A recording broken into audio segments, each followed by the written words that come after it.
Welcome and thanks for being back for another Fireside fire drill. And I really appreciate you joining us. Do you know that some 350,000 people watched us last Friday?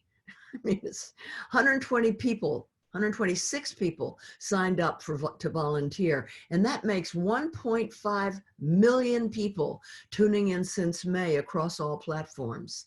This makes us at Fire Drill Friday and Greenpeace feel really optimistic that over the next 4 months, we can help put in place what's needed to win. You know that research has shown, I know I've said this before, but it's good to remember this. Research says that you only need 3.5% of people in the US to win, or anywhere, any population.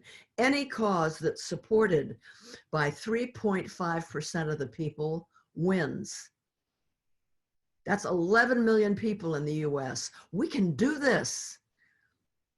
I'm excited to welcome today's guest in just a couple of minutes. I really am, but I want to start by sharing an update about where things are with the HEROES Act, which so many of you helped push through Congress.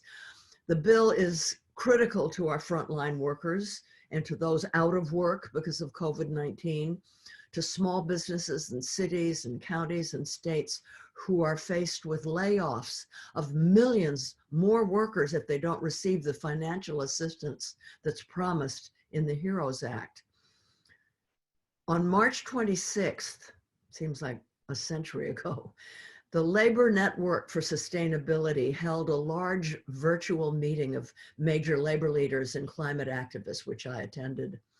Union heads spoke emotionally about their workers who were becoming sick and dying because they lacked basic PPE that they were pleading for and not getting. I mean, it was heart-wrenching to see how much these union leaders felt helpless and heartbroken and outraged. So I suggested that we create an in memoriam video, you know, similar to the one that you see at the Academy Awards every year, honoring those in the entertainment industry who've passed. We saw it as a way to both honor the deceased and a way to hopefully move our elected officials to do more to protect our essential workers who are continuing to risk their lives and families' lives to make our lives possible. So we got permission from the singer Mavis Staples to use her version of the Depression era song, Hard Times Come Again No More. And director and editor Kelly Hamann created the video that you're going to see now. Now, we had to keep it really short because it has to be sent to and seen by senators. So what you're going to see here, tragically, is but the tip of a rapidly deepening crisis.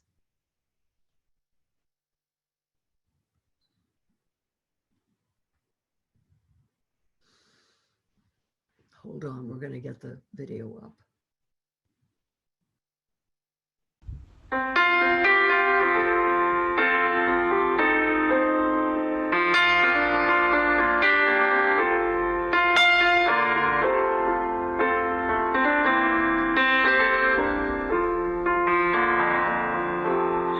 Let us pause in life's pleasures and count its many tears while we all sub sorrow with the poor. 'Tis the song, the sigh of the weary. Hard times come again no more.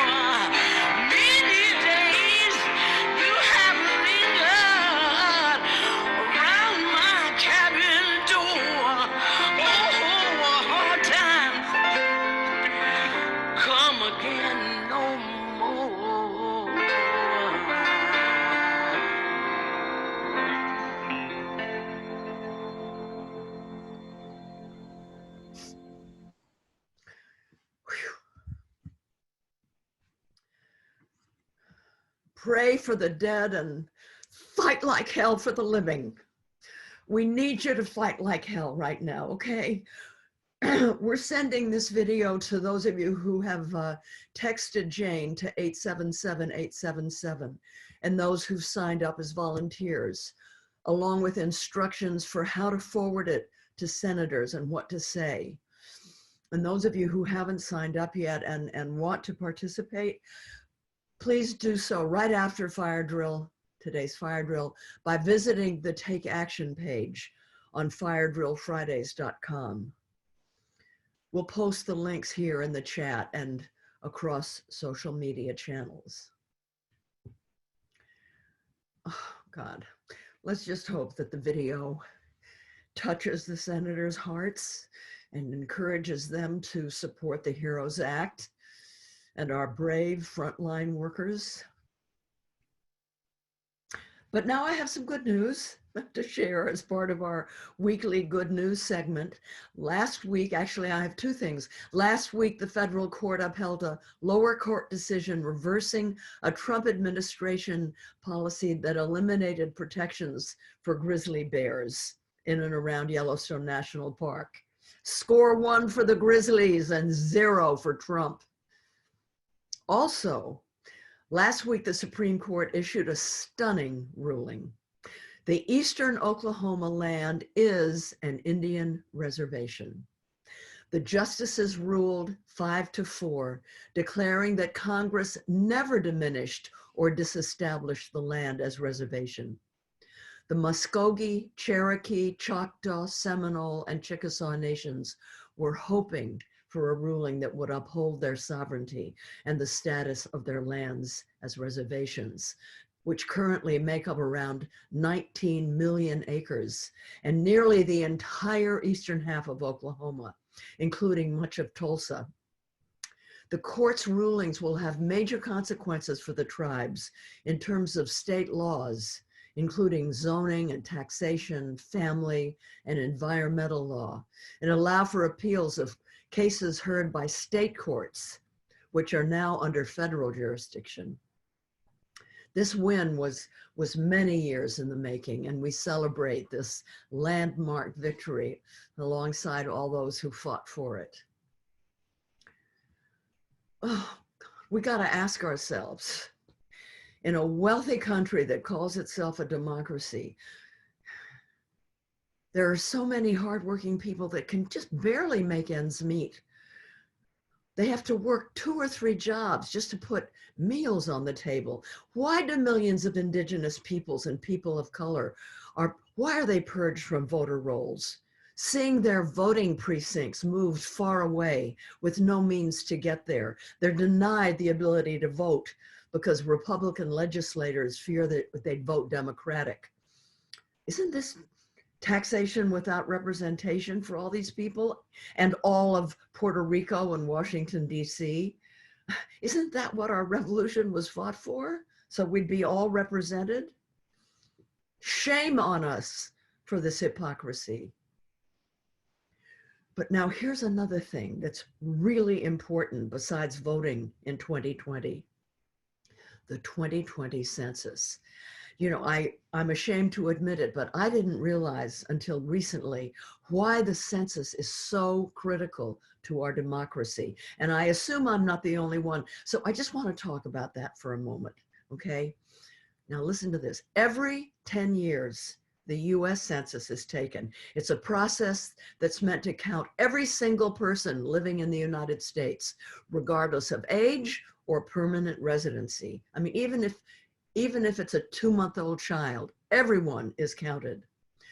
The count started this April, and it's been extended longer than usual. It doesn't end until December. And then $1.5 trillion federal dollars is allocated yearly. The results of the census determine which counties and states gets how much funding and how many elected representatives every area can have based on population numbers. This means that the distribution of funds and political power is determined by the census count. If some neighborhood isn't fully counted, the people living there will receive less funding to address their needs and have less political leverage to elect officials to fight for them. This is why Stacey Abrams calls the census a foundational tool for how power is allocated. It's the core of it. But there are many places in this country that are hard to count. Rural areas of poverty, indigenous, tribal lands, low-income communities, and all the communities that are really suspicious of strangers coming along and wanting to know how many people reside in their home. You know, they think, well, maybe they're coming from ICE. But we have to look at the census as an organizing opportunity and sign up to be census takers. They're still hiring, and you can get hired by going online. You can Google the 2020 census jobs. They're taking full precautions against COVID-19. They provide paid training, competitive wages, weekly paychecks, and flexible hours. And if you're Spanish speaking or an immigrant, you're especially needed because you can much more easily get to the households that are suspicious of official types, asking who's living in your home. And listen to this as an example. Stacey Abrams has written that over 1.7 million Black people could be missed in the 2020 census, and their communities could lose $3.3 billion in federal funding annually for the next decade if Black people are undercounted. So see how important this is and how important it is for people to sign up as census takers in hard to reach and underserved communities. Now this year, for the first time, people can complete the census online, and millions will, and that is great, and do it now. But in rural and tribal areas, many millions of people have limited or no access to broadband. And there are about 100 million Americans who don't subscribe to the internet, who need to be reached. Okay. My guest today is at the forefront of leading this charge, and we are thrilled to have him join us to discuss these urgent issues. Mark Magaña is the founding president and CEO of GreenLatinos, a national network of Latino environmental and conservation advocates.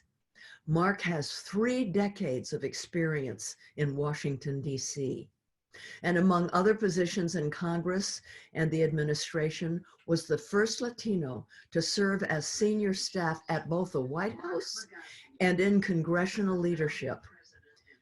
As special assistant to President Clinton for legislative affairs, it's a weird recording happening here in my room. He was special assistant to President Clinton for legislative affairs and senior policy advisor to the White House, to the House Democratic Caucus Vice Chair, Representative Robert Menendez, Democrat from New Jersey. After serving in the Clinton administration, Mark opened and led his own successful consulting lobbying firm, the Hispanic Strategy Group. Born in Chicago, raised in Los Angeles, Mark went to Pomona College and recently moved to Boulder, Colorado with his wife and 2 children after 30 years in Washington, D.C. He serves on the board of the League of Conservation Voters, the National Hispanic Leadership Agenda, Green 2.0, and the Children's Environmental Health Network. Please welcome Mark Magaña. Mark, I'm so thrilled that you're here with us. You know, he was a speaker in DC when we had a Fire Drill Friday rally in DC, and he was such a great speaker, and I'm so happy to see you again. Jane, Fonda, it's wonderful being with you today, and I look forward to our conversation. I do want to thank you for 50 years of working alongside Black, Indigenous, Latino, Asian Pacific Islander, and multiracial communities. This was well before it was socially acceptable to do so, and you risked your career to do that. So thank you very much. Thank you. So my first question, let me ask you this. We're living in a time of converging crises, you know, the climate crisis, the pandemic, and the racial justice uprising, you know, which is as much a revolutionary movement as well, it's a revolutionary moment besides being a crisis. But the CDC reports that, quote, Hispanic or Latino persons have a COVID-19 rate approximately 4 times that of non-Hispanic white persons. Now, the government is failing communities of color and failing workers. Can you tell our viewers what is at the root of this and what can we all do to right this injustice? Well, first of all, Jane, thank you for showing that memoriam video. That was so moving. Yeah. And within those pictures, I could see my family. It was emotional, and photos and videos have that special ability of forcing us to grapple with issues of inequity and abuse and injustice in our country and abroad. We're forced to move off the fence, to make a decision to which side we're on, and to get activated. So that's been amazing, and you've always done that, and I appreciate it. My mom was a teacher in Long Beach area, California. My sister and brother-in-law are essential workers at a Veterans Affairs facility in Palo Alto, California. And it was interesting to note, Jane, that some of you and your father's most renowned characters centered around essential workers. You won a Best Actress Oscar for your portrayal of a VA essential worker in Coming Home. And Henry's most memorable portrayed an advocate for migrant farm workers in Grapes of Wrath. Our nation's brave essential workers are overwhelmingly people of color. They work in health facilities, schools, farms and food processing plants, grocery stores, and bodegas, hotels and restaurants, and they provide needed sanitation. And many of these heroes, they do it without any hazard pay. They're not fully protected or compensated sufficiently. We must fight for and alongside these essential workers to be included in the next COVID-19 relief bill. The HEROES Act, as passed by the House, includes new COVID workplace exposure protection standards, increased production of PPE and other medical supplies in short supply.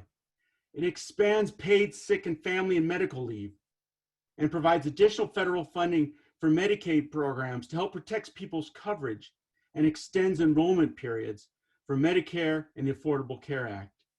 It provides funding for employers to keep their furloughed workers on their health care coverage longer. And it finally provides hazard pay for a needed and our heroes, the essential workers. It's a huge win that this also covers farm workers who fed us during the pandemic, who've never stopped working in the fields this whole time, but have been exposed to a multitude of risks. They've been purposefully excluded from basic workplace protections in our history, and now they shouldn't be anymore. All of these essential workers deserve stronger workplace protections, and the HEROES Act must pass the Senate, and I really appreciate that you are carrying this. We're gonna have to fight like hell. You know, Trump has said that it's a no starter, but we're gonna do whatever is needed, right? Absolutely. Let me ask you now, how does the disproportionate impact of COVID-19 on Latinx communities relate to the environmental injustices that Latinx communities face? Well, it's interesting. We covered that many Latinos are the heroes working in essential fields. And we talked about those essential fields. And in those, they have close contact with others, contact with many people, and puts them at a higher risk of catching COVID-19. And then they go home, and they often live families of 10 or more living in a 3-room apartment. You can't social distance in an environment like that. And then many Latinos suffer from the stress that's associated with income inequality, discrimination, violence, and institutional racism. This stress reduces the body's ability to defend itself against COVID-19. And finally, and here is where the environmental injustice really comes in, many Latinos have chronic health conditions like heart and lung disease that are caused or made worse by high levels of air pollution in their communities. And then to make matters worse, they lack health insurance or are underinsured, so they're unable to manage their chronic diseases. Diseases like diabetes and asthma, which can be controlled. Those with unmanaged chronic health conditions and cardiopulmonary diseases have been found to have much worse COVID-19 outcomes, even death. Yeah. Environmental racism, Jane, is killing us, and it has been for decades. This is not new. Yeah. COVID-19 is just bringing it to the forefront and making it worse. Yeah. I'm sure that you've seen in places like the San Joaquin Valley, Kern County, and Wilmington, for example, how they've got the refineries and the oil wells right next to the homes of the Latinx community there, and people are really sick. We've had a number of them speak at our Fire Drill Fridays rally. How is climate change disrupting the? Let me ask you another question first. How is climate change disrupting the daily lives of Latino communities in the U.S.? And how's that set to change over the next decade? Well, it's important because you mentioned the refineries, the power plants, the factories, the chemical plants, the freeways. Those have all been purposely put in our communities in acts of environmental racism. These same smokestacks and factories and tailpipes that emit greenhouse gases that contribute to climate change also release gases that, along with microscopic particles of pollution, form ground level ozone, also known as smog, which is very dangerous.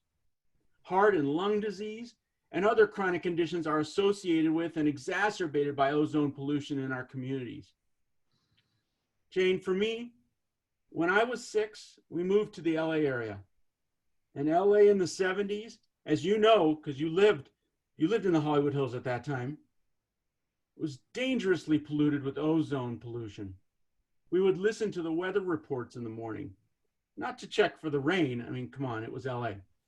But we checked for the air quality alert of orange or red or worse. And that determined whether or not it was safe for a child or a senior to go outside and play. To tell a child that you couldn't go outside is not something that we should put up with. And on the days that we were allowed to go out and play, where it was decent air quality, we had to take breaks so that our friends with inhalers could take a puff when their breathing became too difficult. Right.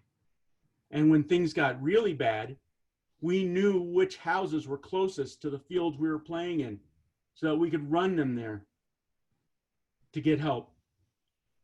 This is no way children should live. This is not a new normal. This is not something we should adapt to.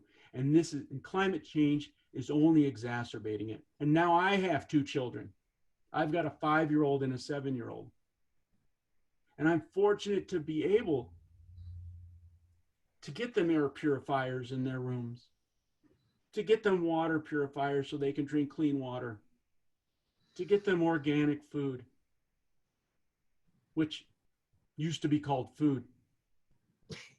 All of these things, Jane, all of these things are expenses. They're abuse of the system that make us pay more for things that should have come naturally. If my abuela knew how much I paid for these things, clean air, clean water, and clean food, I'd get a chancla to the back of the head. In the next decade, I believe we will see more policy opportunities to confront environmental injustices. As advocates, we are seeking justice for their communities, and larger environmental organizations need to do more to shift their programming to work alongside us, centering people and communities and the protection of the planet. Yeah, my son was 5 years old before he realized that LA is surrounded by mountains because the smog in the 70s was so bad. Yeah, we couldn't see it most days. That's right. That's right. How is GreenLatinos increasing diversity and representation of Latino people across the environmental movement and within its network. Are there any spaces within the movement that still require additional work? Well, Jane, that's core to our mission. When Chris Espinoza, Andrea Delgado, and I started GreenLatinos in 2013, we saw that the Latino environmental and conservation advocacy community was very siloed. They would work in an organization where they may be the only Latino or even the only person of color, and they were feeling the negative effects of that. They didn't feel community. They didn't feel like they were listened to. They didn't feel like they were being part of the solution and what they did mattered. And so our desire for GreenLatinos was how we could build a network of these leaders who would support each other professionally with resources, access, power. We all have different abilities, but also how we could support each other's communities. There are desperate needs in our communities, and we all have different skills that we can share to make us more effective together.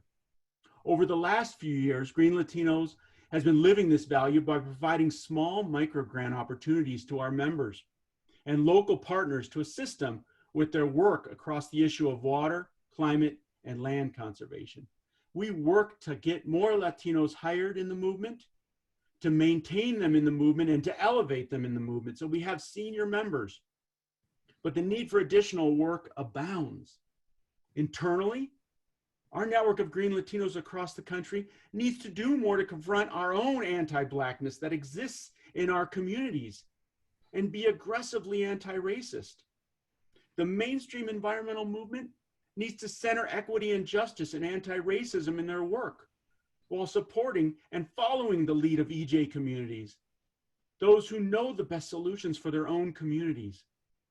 Finally, with initiatives from groups like Green 2.0 under Andres Jimenez and Green Leadership Trust under Francisco Olivides, we are seeing an opportunity to keep challenging mainstream environmental organizations, philanthropies, and other organizations to be more equitable and just and transparent with their own diversity, recognizing its true value in the fight against climate change. We need to hold up the HEMIS principles of be inclusive, emphasize bottom-up organizing, let people speak for themselves, work together in solidarity and mutuality, and commit to self-transformation.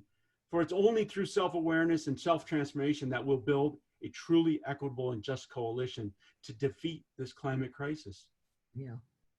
Well, I know that I have a lot of friends from homeboy industries. A lot of homies are watching.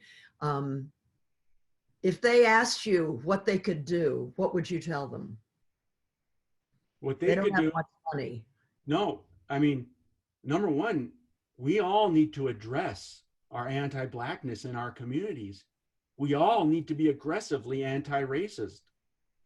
It's just because you're a person of color doesn't mean you can't be racist, and doesn't mean you can't have those tendencies or do microaggressions. We need to continue to learn, to educate. Sometimes it's our grandparents. Sometimes it's our aunts and uncles. But we can't just sit there and let that happen. And when it comes to people like Homeboy Industries, what are you using for your cloth?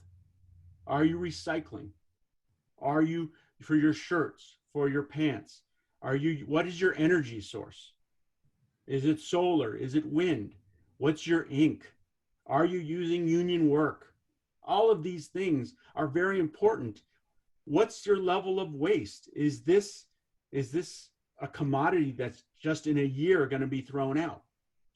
We need to deal with these things on a broad level, and industry is a great place to start, and they are a great industry.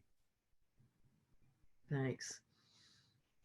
What has GreenLatinos and its network done to combat the rollback of environmental protections by the Trump administration, Mark? Jane, the Trump administration has been by far the most anti-environmental administration ever. The New York Times reported, based on work from my good friend Hannah Viscara, that this administration has officially reversed or rolled back nearly 70 environmental rules and regulations, with more than 30 additional rollbacks still in progress. That's 100 rollbacks in total. I have a little sheet, which I'm going to try to see if you can read, but it talks about the rollbacks, and it talks about the rollbacks on pollution and emissions, on drilling and extraction, on infrastructure and planning, on animals, on toxic substances and safety, on water pollution, and on others, and the total 100. I'm not sure if that came out very clear, but you get the drift. Yeah. They have rolled back limits on climate change pollution, carbon dioxide emissions from power plants, cars and trucks. They've weakened protections for the nation's streams and rivers and wetlands. They withdrew restrictions for mercury emissions from power plants, and they rolled back many more rules on clean air, water, and toxic chemicals. At the same time, they've opened up more land for oil, gas leasing by cutting back protected areas and limiting wildlife protections. These environmental rollbacks, if kept in place, significantly increase greenhouse gas emissions and lead to thousands of extra deaths in our communities from poor air quality.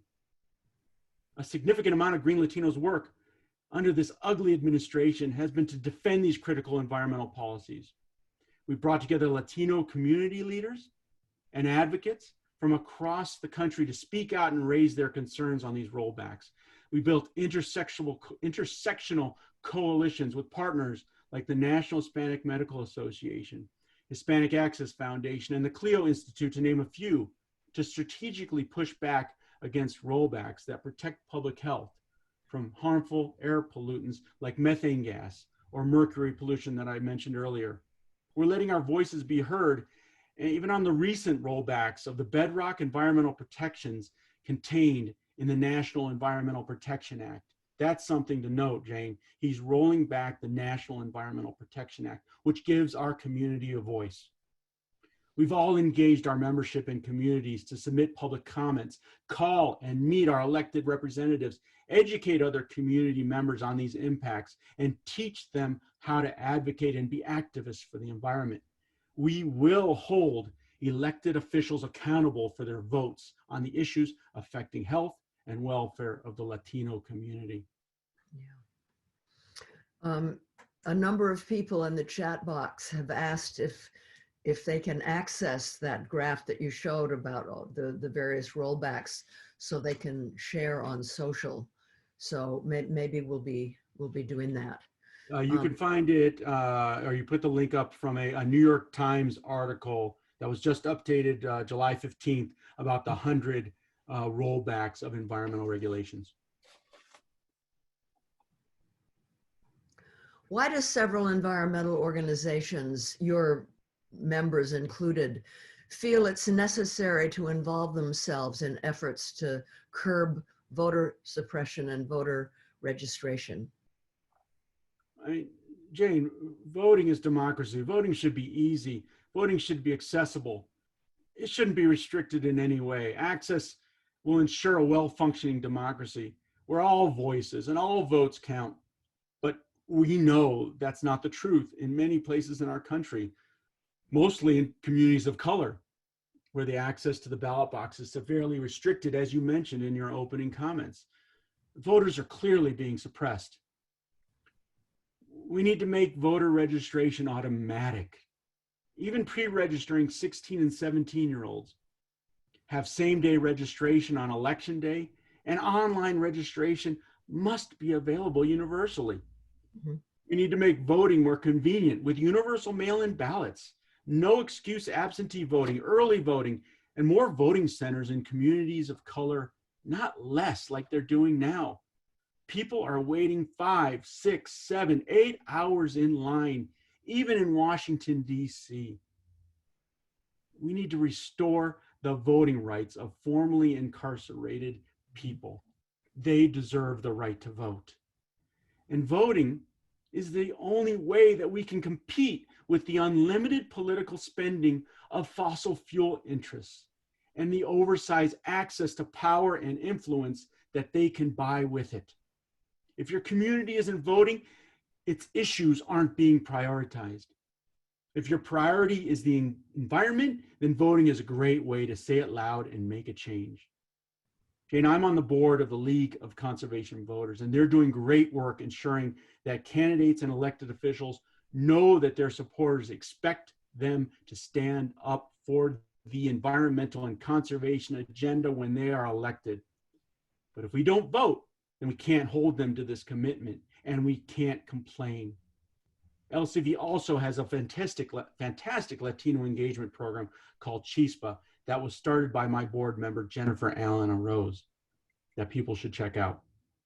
Some of our other partners that have made significant contributions and commitments to ensuring that the Latino community is registered and using their voter power include groups like Voto Latino with Maria Teresa Kumar and Mi Familia Vota led by Hector Sanchez.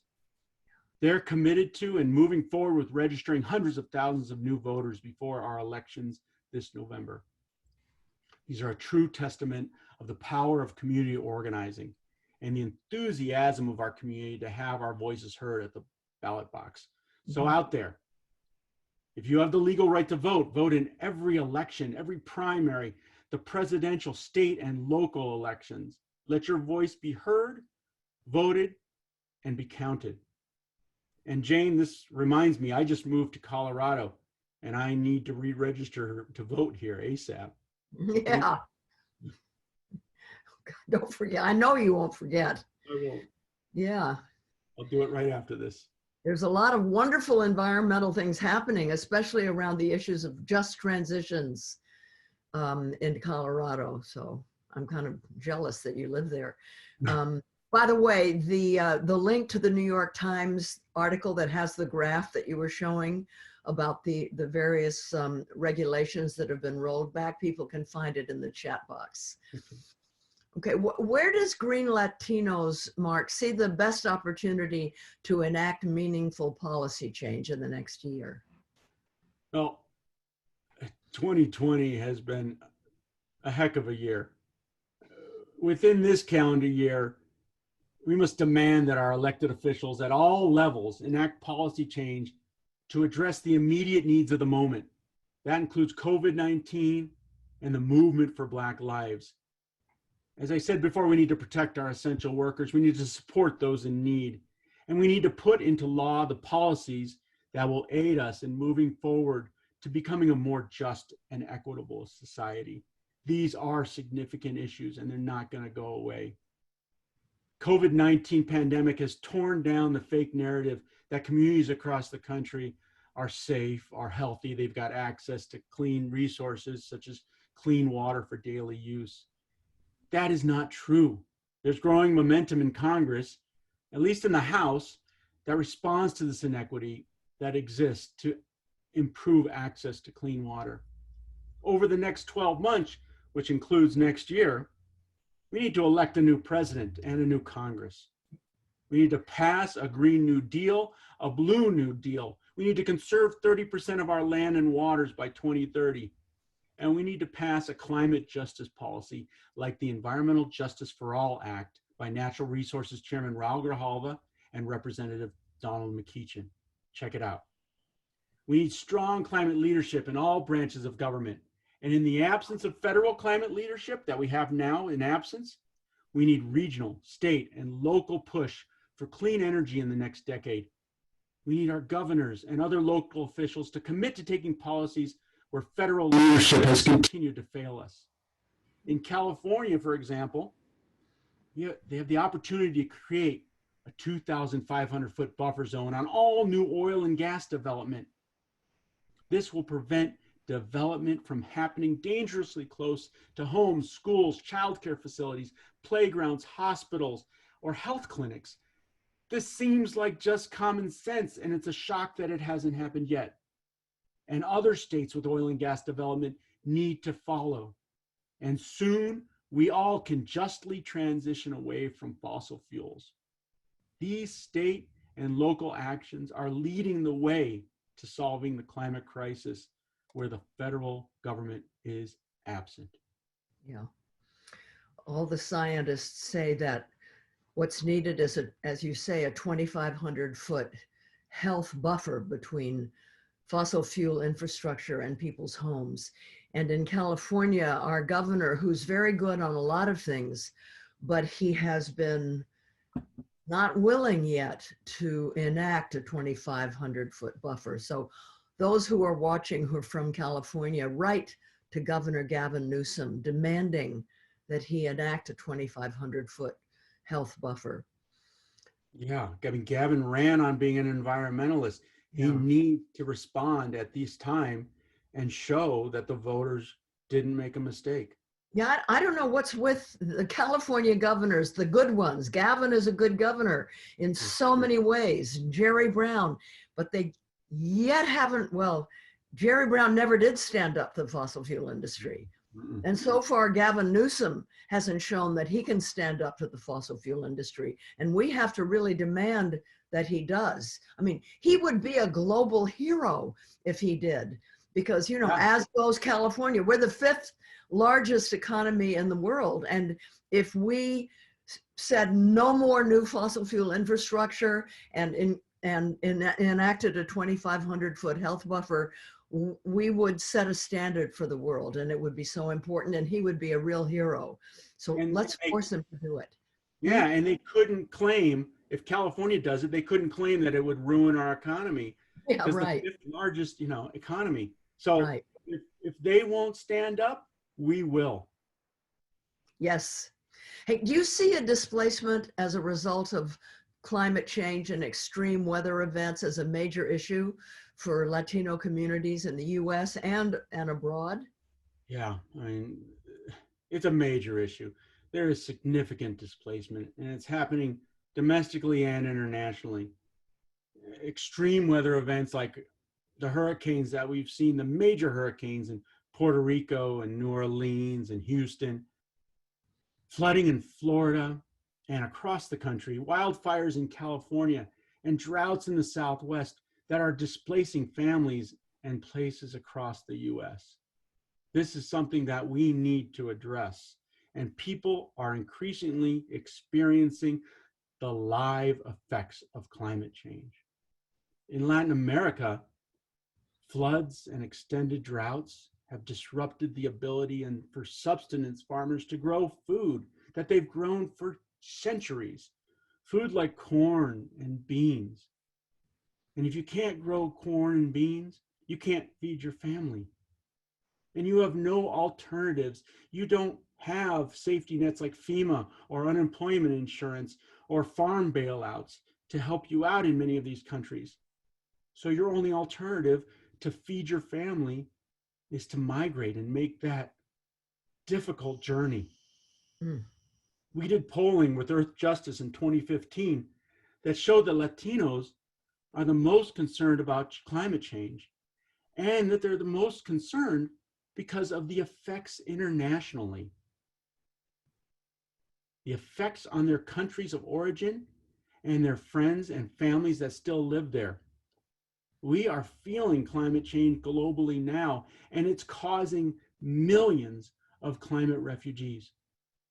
GreenLatinos is aware of this, and we've been instrumental in increasing the number of environmental groups that are becoming involved in advocacy for climate refugees, for immigration reform, for dreamers, and in opposition to the border wall. We shouldn't turn away when this country turns its back on climate refugees who are just looking to survive. That's right. They separate families who've been taking this long, treacherous journey for freedom together and forcefully rip frightened immigrant children from their parents' arms.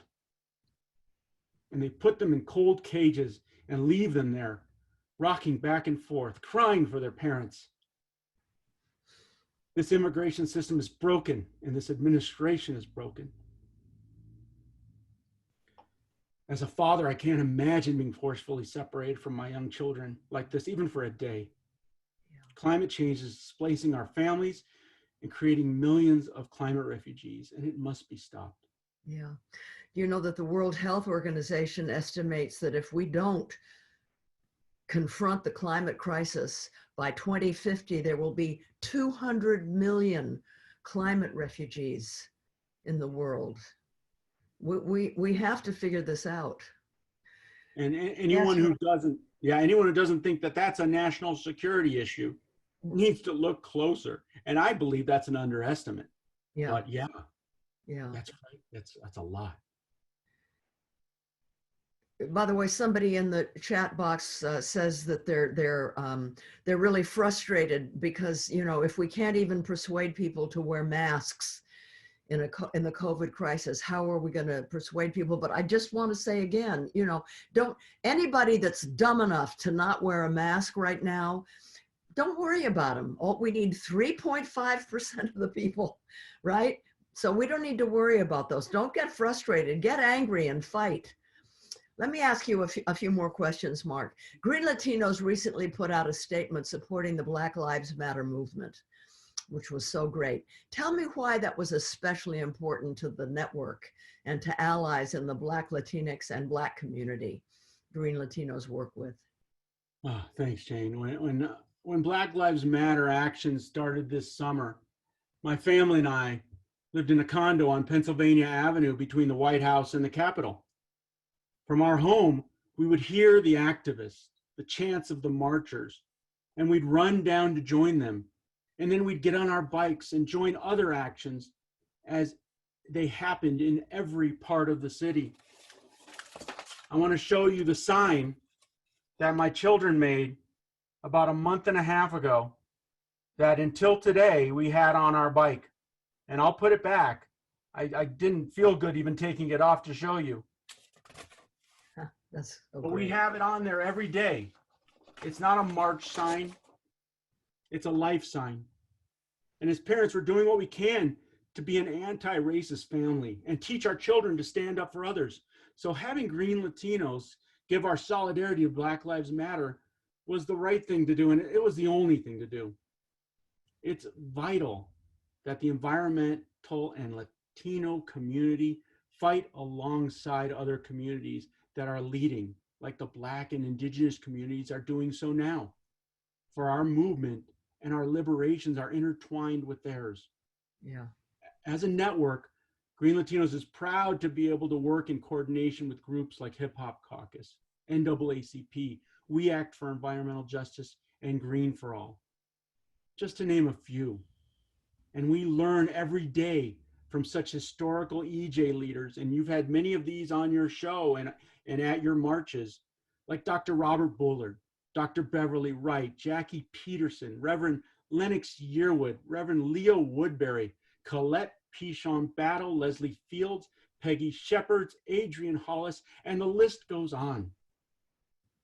You know, Jane, I've been to hundreds of marches and protests, but those for the movement for Black lives that they put together, that they participated in, are like none I've ever experienced before. These actions are constant and continuing. There is no one-off. They come day after day, morning, noon, and night, across thousands of locations, hundreds of countries. And they are the most racially, culturally, and tactically diverse actions I have ever seen. And the best of all, Jane, is that they're making change happen. Yeah. And they're letting us all know that it is possible. We can be the change we want in the world, and we are lucky to be seeing it now.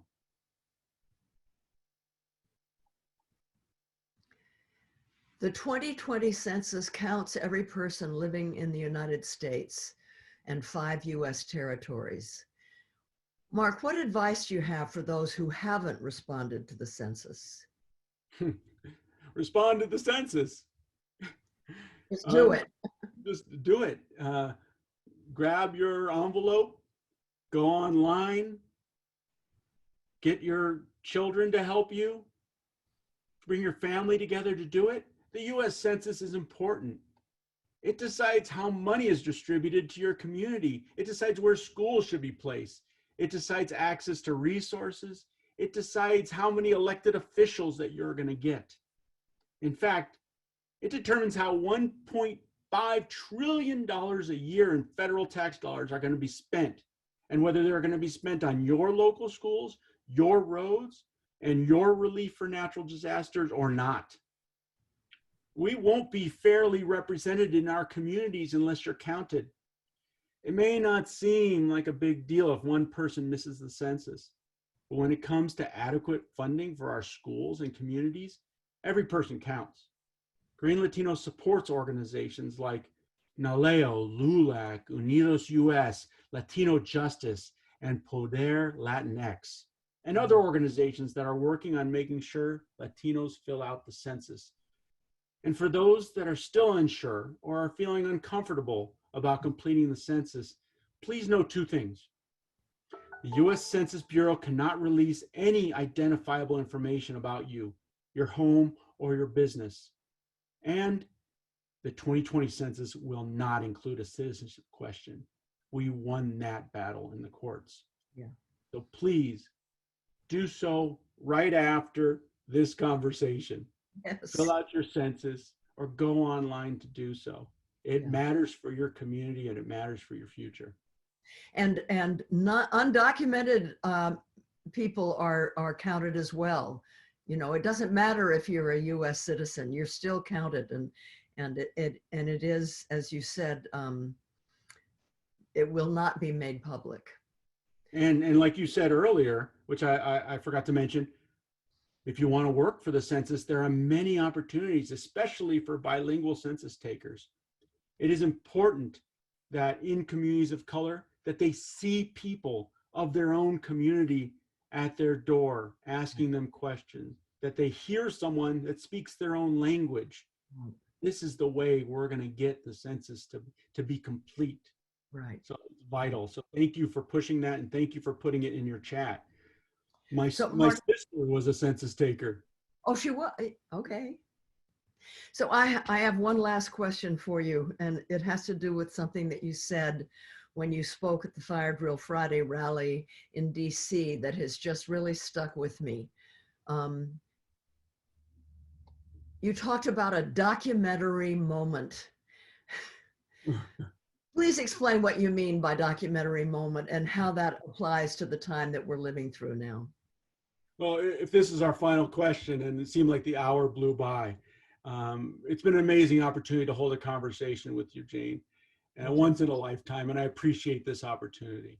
Thanks. So what I meant by documentary moment is that when we were young, our parents would go to the library and borrow VHS tapes from the local library.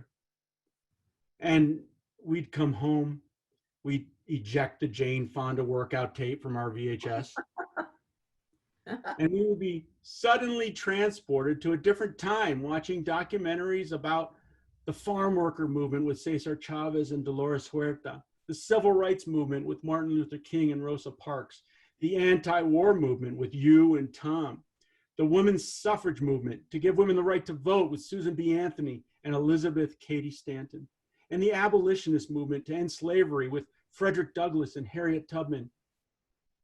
While we were watching it, I remember I used to wonder if I was alive during those times, would I have been there? Would I have been present? Would I have been on the bridge? Would I have been on the bus? Would I have been in front of the dogs, in front of the hose, at the lunch counter? Would I have been willing to go to jail? Would I have done a hunger strike? The interesting thing right now, and there is a Chinese proverb that speaks to this, which is, may you live in interesting times, is that we are lucky to be alive during a time of great social upheaval and change, and that we no longer wonder what we would do. We no longer have to wonder if we have the mettle to place ourselves in danger, to do this for our children, for our grandchildren. We are the first generation to feel the effects of climate change and the last one to be able to do anything about it.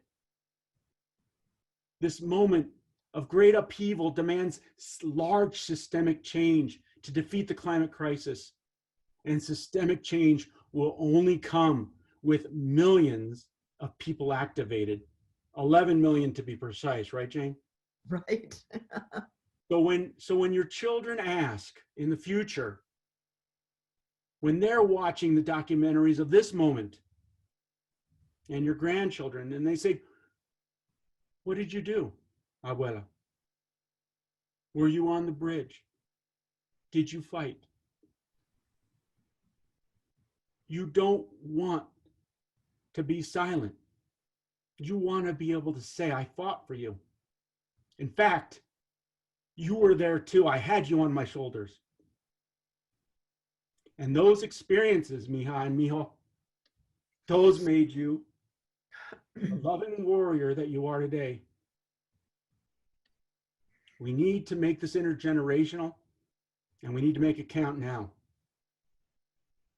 Don't pass up on this documentary moment. Thank you, Jane. Thank you so much, Mark, for explaining that so beautifully and for all of the things that you've told us and all the things you've revealed and all the work that you do. We are so grateful to have you here. Stay safe. Jane, one last thing I want to mention. And you have been through many documentary moments. And I watched your documentary, so even that. I have a picture of you marching with Cesar Chavez and farm workers from Coachella to Calexico, and in the work that you did in the fields of Salinas. Not only that, you stood with indigenous activists as they occupied Alcatraz Island in California. And again at Fort Lawton in Washington State. Yeah, that was the first time I was arrested. Which occasion? Fort Lawton. Wow. There have been many since then, Jane. You stood with the Black Panther movement and Huey Newton. And you stood with the people of Vietnam who were being killed during the Vietnam War. And you continued to be an active ally, placing yourself in danger in places like Standing Rock, at the US-Mexico border, and with Movement for Black Lives. Your life is a lesson for us, and that you're continuing to do it is a blessing for all of us. So thank you, Jane. Oh, Mark, that means a lot to me. Thank you. And thanks to all of you who've joined us. If you haven't already, please head to firedrillfriday.com/takeaction and click the link to call your senator and demand protection for essential workers. And while you're there, please sign up to volunteer with us to build power in the lead up to the election and beyond. As you heard today so eloquently from Mark, we need Latinx folks to show up and elect candidates who'll fight for the issues impacting the community the most: healthcare, immigration, education, gun control, climate, up and down the ballot.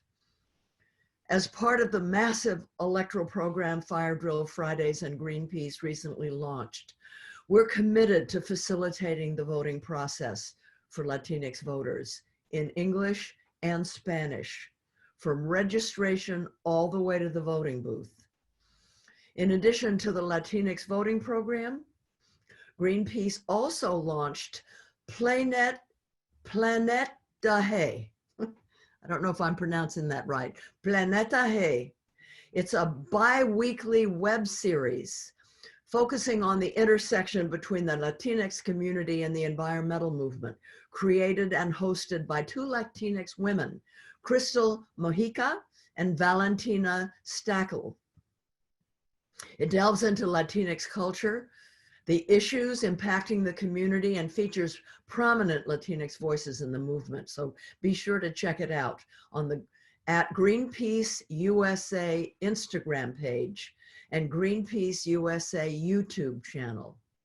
And finally, I've written a book called What Can I Do? My Path from Climate Despair to Action. I love this book so much. I just finished doing the audio version of it. It's about the birth of our Fire Drill Friday movement and what it was like for me in Washington, D.C., risking arrest every Friday.